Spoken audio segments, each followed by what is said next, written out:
Corpus Christi. Someone from the Huffington Post said this is one of the few shows on network television that takes religious beliefs seriously. And the comparison between paganism and Christianity is a profound part of the show. Sanguinis Christi.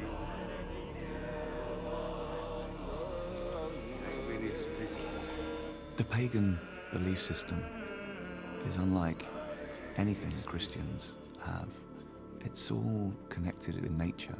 It's all connected with visions. And when Rollo will see a raven, he sees Odin staring back at him. The Viking gods were very different from the Christian gods. They were not all-powerful, they were not all-knowing. The Vikings considered their gods to be much more like people, that they had their faults, they were going to die, and also they could form personal relationships with their worshippers. So the Vikings believed that if you did things for gods, if you made sacrifices, or you shared things, then the god in return would do things for you. In Christianity, human beings are small and sinful, and they worship the Christian God as something much higher and much more powerful. Our Father, who art in heaven. And when you think about their story being told somewhat by Western monks, and the monks had a vested interest in painting them in a certain way, representing them in a certain way, because they were foul, horrible pagans who enjoyed brutalizing Christians. But unto thy name give glory. Their idols are silver and gold, the work of men's hands.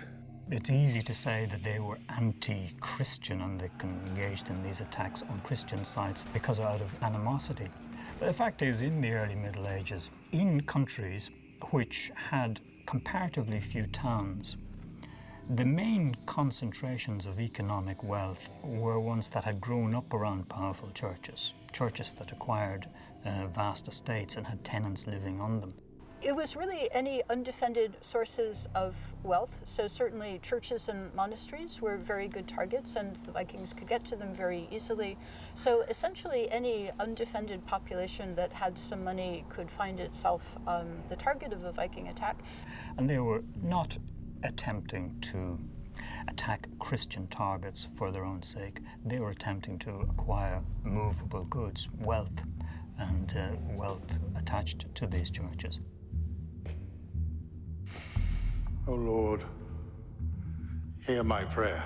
The clashes of faith are still a deep part of the show and the meaning of the show, and I wouldn't write the show if I wasn't writing about questions of belief and the purpose of life. And I hope that that's transferred to the viewer. I think it is a fascinating subject. The sagas are weird and wonderful, but full of truths in story form. And that's kind of what I try to do myself. Your father's return brings calamity, chaos, tragedy and death.